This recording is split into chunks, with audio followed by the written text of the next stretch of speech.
صباح الجمال. خد بالك من غلطه عملوها اصحاب مشاريع كتير الفتره اللي فاتت وخرجوا بره السوق. لو انت النهارده تعبان وشقيان بقالك سنه واثنين وثلاثه في مشروعك عمال تبيلد فيه وعامل منتج بريميوم، وفجاه النهارده السوق وقف معاك لان الناس مش قادره تدفع ثمن المنتج ده، الدنيا مش افضل حاجه في السيجمنت ديت، فرحت قمت انت نازل جايب منتج سعره رخيص جدا بايعه تحت البراند نيم بتاعك. انت بتدمر الايمج بتاعت البراند ايمج كده شكرا راح في داهيه. الحاجه التانيه، الناس مبقاش عندها مصداقيه في منتجاتك البريميوم والكواليتي بتاعتها جميله جدا.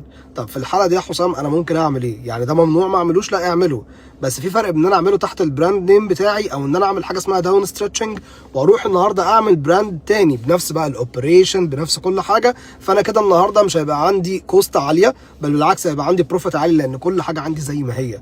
فانت ممكن تقدر تبني براند نيم تاني. اي نعم ممكن تصرف شويه على الباكجينج او تصرف شويه النهارده على بعض الحاجات المعينه حتى لو بتبيع خدمه، بس ده النهارده احسن وافضل واوفر وافضل لك مليون مره من ان انت تشتغلها تحت البراند اللي انت بنيه از بريميوم براند وبيخاطب نيش معينه. فانت في الاخر النهارده هتلاقي نفسك لابس في الحيط. فلو عايز تعمل حاجه زي كده تحت براند نيم تاني خالص، حتى ما تعملهاش سب براند انك تربطها باسم البراند بتاعك عشان تحافظ على الايمج، فركز في الحته دي. اعمل براند تاني بكواليتي تانيه، ولا انك ابدا ابدا ابدا تلعب في البريميوم.